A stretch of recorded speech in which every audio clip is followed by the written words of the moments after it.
Ladies and gentlemen, welcome to the Buckets and Birdies podcast. Buckets and Birdies is a weekly glimpse into the worlds of basketball and golf. We'll also balance national sports trends with ACC insights and provide a lens of notable happenings of sports in our home state of North Carolina. Two friends and industry professionals getting together to bring you 23 minutes of fun each week with shared experiences around buckets and birdies. He's Carter Bills, sports agent and seasoned consultant in the golf space. Joining me on the mic is national champion, Tar Heel great, Marcus Ginyard. Welcome to Buckets and Birdies. Welcome to another episode of the Buckets and Birdies podcast. It's Monday, June 15th, and when you're hearing this one, it will be Friday, June 19th, Marcus. That's right, because our new episodes drop every Friday at high noon. Thanks to everyone who's catching up with us on this one for 23 minutes of our thoughts for you. And Marcus, we can start this one like we do every episode with our quote of the day. What do we got today, Carter? The quote of the day is, "Play every game like it's your last." Jalen Brunson. I love it. I know that Jalen got that from somewhere, but congratulations to the Knicks. Pretty exciting to see Jalen Brunson at the top of the NBA, as we have seen him on the top of the NCAA with his time with Villanova, with his buddies who are also his teammates in New York, which is quite interesting. But congrats to the Knicks. Jalen Brunson certainly played like Game 5 was his last with a historic NBA Finals performance. If I'm not mistaken, the last person to score 45 points in the NBA Finals was his Airness. That's good. I didn't know that. Last person to score 45 points, period, in the NBA Finals was Michael Jordan. Is that right? I believe so. And again, you can fact check me on that one. I'm not 100% sure, but if I'm not mistaken, that was 1998. Michael Jordan scored 45 points in that final series. It wasn't like a game 5 thing, but within the NBA Finals series. But no doubt that Jalen Brunson, for I'd argue the entire year, certainly in the playoff run, really put the Knicks on his back. Congrats to them. I remember in the last episode, I said they hadn't won since 1978. It was in fact 1973 was the last time that the Knicks won a championship, and well deserved. I know the city has been going crazy. I've been talking to everybody that I know in New York. Congrats to the Knicks. No doubt. And we will dive in to the Knicks in our bucket section, Marcus. But it seems like off the top, it's only fitting to say this past weekend was championship weekend. We had the NBA Finals come to conclusion. Game 5, as you alluded to, with the New York Knicks winning the World Championship. And the Stanley Cup was crowned as the Carolina Hurricanes will bring the Cup back to Raleigh and Carolina, with the Canes winning the Cup, Marcus. Yes, sir. Winning the Cup. Last time we won was 2006. So a 20-year reunion. You got Coach Brendamore, who was on that team back in 2006. Now him leading the Hurricanes to a championship in 2026. You know, the Hurricanes have been kind of knocking on the door for the last couple of years. I know myself, I've been in the arena during their playoff runs recently. The Rangers kind of had our number. The Panthers had our number. So really excited that this team was able to get over the hump and bring one to Raleigh. I know this city is enthusiastic about hockey, right? It's 100 degrees outside, and yet we're in here cheering for ice hockey, which I think is so funny. But this area, as we talked about, really has an affinity for sports, and there's a larger sports question being talked about here in the Triangle, right? Like, do we have space for an MLB team, et cetera? But just seeing the fans and their loyalty and their passion for hockey, just really excited for not only the franchise, but for the city. It means a lot to this area to have a major league team like that winning a championship. So hats off to the Hurricanes. Man, it's funny you say that, Marcus. That's exactly where I was going to go. I feel like with all the success that the Hurricanes hockey team is having, you get a lot of chatter about Raleigh's the perfect market for an MLB team. The Triangle would be a great home to a Major League Soccer team, and so on and so forth. I feel like I'm hearing a lot of that. It sounds like you are too. Definitely. And there's some, big players in town that, I've been very fortunate to rub shoulders with who are a part of those conversations. And, I think that there is a market for it. It took the Hurricanes a long time to get the momentum that they've gained over the 20 years. Starting out in Greensboro for a couple of years was challenging for them. But, I think that this is the market that those teams could grow into. Will they sell out every game if we get a new professional team? Will they sell out every game in the first couple years? Maybe not, but just about 150,000 people moved to North Carolina last year alone. So our population is growing. Things are, developing here within the Triangle and the broader landscape of North Carolina. So for me personally, I think it's an exciting time. I think there's a good possibility that we could be adding another professional team, and these types of championships, these types of moments, I think help to push that conversation along. So we'll see. No doubt. And the last time we spoke, Marcus, you were sitting squarely in the RTP area right outside the Lenovo Center, excited to go into game 5 of the Stanley Cup playoffs. What was that like? We checked in with you. You had that experience. Take us through that. What an exciting time. It was amazing, and I had been to a game earlier in the season when they played the Ducks. They came back from behind, and the crowd at the Lenovo Center is off the charts. Their energy is unmatched, an incredible atmosphere to watch hockey. But as you can imagine, Game 5, the series is tied. I mean, it was absolutely bananas in there. There was more. Oh, there were more adult men in that arena with their shirts off than I care to admit. But again, it was electric in there.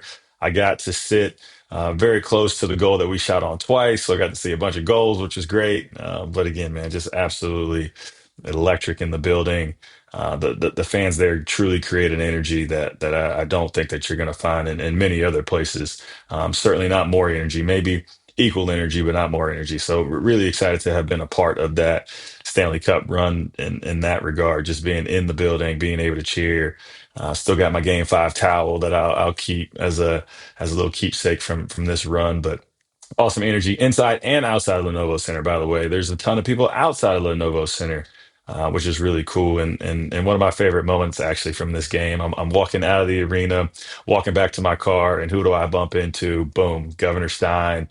Big smile on his face. Get to That's shake his awesome. hand, give him a quick hug, and he was super excited about the victory, as you can imagine. I don't know if you saw that letter that he put out this morning, excusing everybody in the state of North Carolina from their morning duties because we were up late watching the Hurricanes. So shout out Governor Stein. Appreciate all that he's doing for the state of North Carolina. But again, just a big moment for the state of North Carolina and especially for here in the Triangle. So for everybody, Marcus, did the governor write that or did he give you his proxy to write that for him and put it out? I saw that go out. I didn't know if that came from the governor or from Marcus Ginyard. I don't know who it came from, but I definitely used it this morning. Had that up on my ad office this morning. For sure. For sure. Well, congratulations to the Hurricanes. And championship weekend it was, as we talked about. That takes us right into buckets. And how about those New York Knicks? You talk about 45 points from Jalen Brunson, the first since Michael Jordan. And everybody, Marcus, wants to talk about how Victor Wembanyama is the face of the NBA. I think there's a 6'2 guard in New York City saying, don't forget about me. But somehow he does it humbly. He does it gracefully. He does it without being in your face.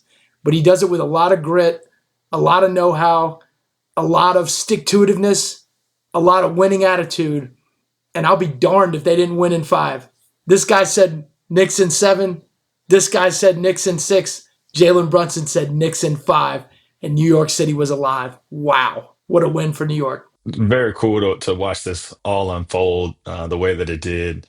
As you mentioned, we both picked the Knicks, but none of us picked it in 5. But Jalen Brunson and his team, I think really more than anything, showed that they had a tougher mentality. They were stronger mentally than the Spurs. I think there's a lot of times out there when you watch the Spurs and the Knicks playing, and you thought that the Spurs might be the better team out there, talent wise, execution, but grit and never giving up and continuing to fight and believing in themselves and all the other words and phrases you want to use down that line. I mean, the Knicks showed that more than anybody. And I think that's what Jalen Brunson and the rest of his team talked about in every post-game interview, right? Like they were going to continue to believe in themselves. They're going to continue to trust their work, continue to trust each other, continue, to just encourage each other and keep fighting. And that's exactly what they did. In this game, I thought for at least the first half, the Spurs controlled the game again.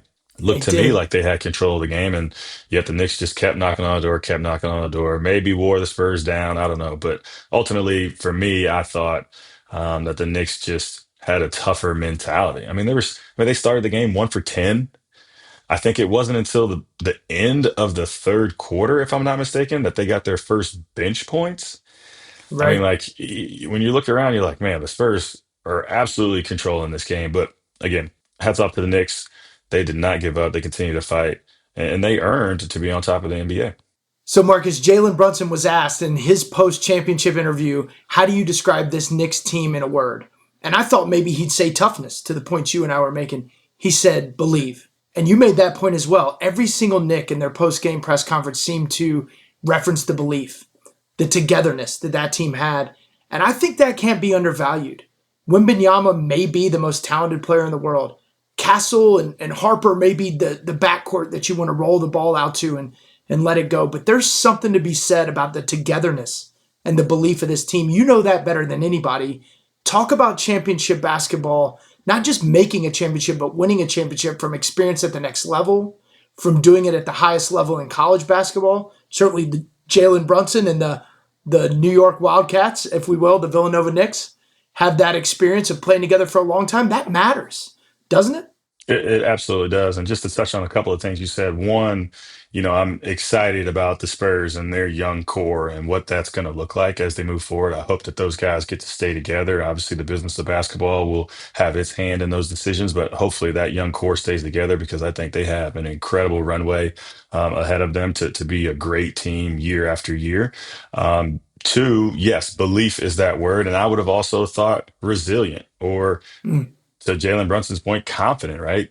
To have that confidence slash belief in yourself, in your teammates, in your coaching staff, in the game plan and all those things. And you're right, you cannot underestimate that. I will never forget, I was very fortunate to play for Coach Roy Williams. And every single time you got in the huddle, no matter what scenario you're in, he's walking into the huddle with confidence at a level that is hard to comprehend sometimes. You're down six with 40 seconds to go, and he's talking to you like he knows for a fact that we were going to win this game. And that type of confidence is something that's really hard not to soak up, not to believe in. And, I think that there's an example, I can't remember exactly when, maybe it was game four when the Knicks are down bad. I think it was. That was game four. They're down 29. And they talk about Jalen Brunson coming into the huddle and talking to the team like, hey, we've got to believe that we're still in this game and that we've got a chance. And sure enough, they pull it off, right? And so, having that type of belief, that almost incomprehensible, stupid belief and confidence in yourself and in your teammates is absolutely something that's going to take your team to the next level. Obviously, it's got to be backed up by the work, as Kat always talks about, believing in the work that he put in, and Jalen Brunson as well. All those summers of work that he put in since he can remember, it all culminates to these moments as your team goes out there and fights for the ultimate goal. But that belief, that confidence, there's really not a price you can put on that. If you don't have that, I mean, think about Kobe Bryant, think about Michael Jordan. I mean, if you don't have that there's really no chance that you can win a championship, in my personal opinion. Without question. I love the mention of Karl Anthony Towns there, and forgive the pun, but he seemed like a different cat in these NBA finals. And maybe it's through this NBA season, going back to them winning the regular season tournament, getting questions about being one of the better teams in the NBA. He seemed to have a cool confidence of, yeah, we're here. Yeah, we're about the work, and the work's not done yet. We see that out of Brunson pretty much for his whole career, right? Now at center stage. I feel like we saw that out of Cat this year, and that made for something special to have the inside game, the outside game. You talked at length about the value of an OG Anunoby on a team like this, a guy that does all the things. A Josh Hart. You got to have a guy that does all the little things we've talked about. I was looking at the box score, Marcus. Josh Hart was plus 15 in this game. Scored 13 points, but was plus 15. They're just better when guys that are willing to die for loose balls, tip in shots, make the defensive effort that I know you love. They're just better, and teams are just better when you have multiple guys, let alone one guy. Everyone needs a Josh Hart. They've got a Josh Hart and an OG Anunoby combined with the Jalen Brunson at 1 and Karl Anthony Towns at 5 to anchor everything. And wow, it was fun to watch them make it come together. I'll tell you something else that's fun, and I think we got to give him his flowers, is Coach Mike Brown. Coach Mike Brown has done a lot in his career to be applauded. This may be his best job yet. I sent you and Pablo something earlier today. Look at the history through the 53-year period you mentioned, but particularly post Pat Riley, right? Pat Riley was with the Knicks, didn't win a championship.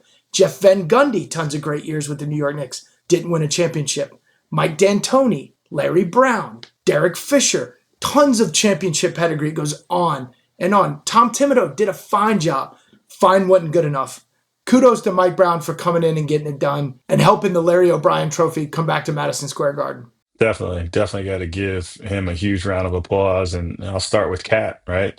I think that Cat, at this point in his career, was probably feeling some of that pressure, especially after last year's, exit in the Eastern Conference Finals. Was feeling like, I'm at a certain point in my career right now. I've got to get just one step further, right, to really make a name for myself, to solidify my legacy. And again, he gets back to talking about that work that he continued to put in after year. And, I think that this was that moment for him to really kind of break through and shine and show everybody that he's one of those elite players. He absolutely has the skill. There's no doubt about that.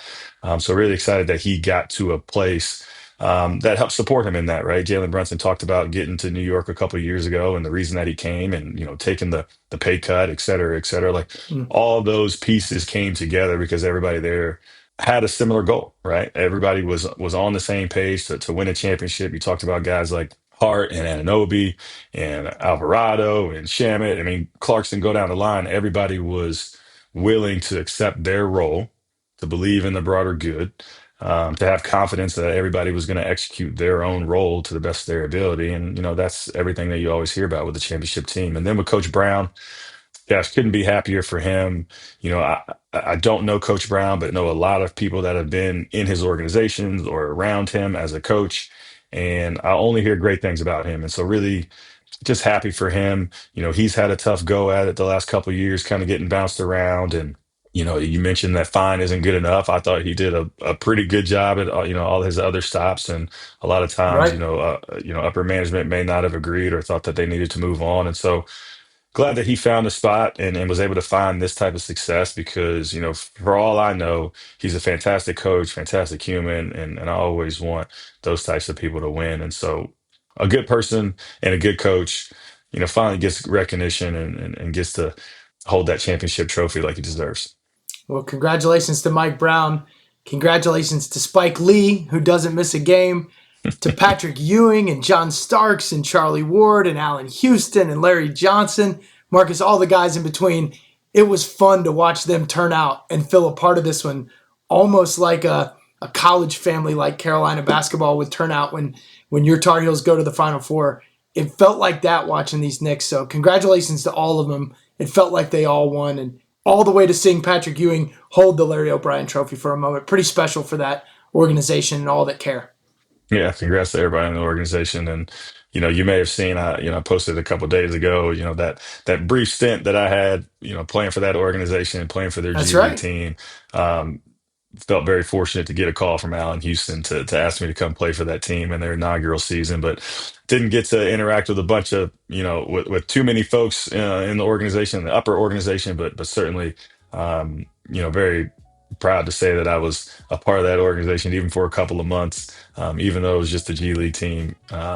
Just really happy for that city and that organization. Some great folks. Shout out Dr. Sweet, their sports psychologist, who I have been in touch with since I played for the Westchester Knicks back in 2014. A great guy. Happy that he is now an NBA champ as well.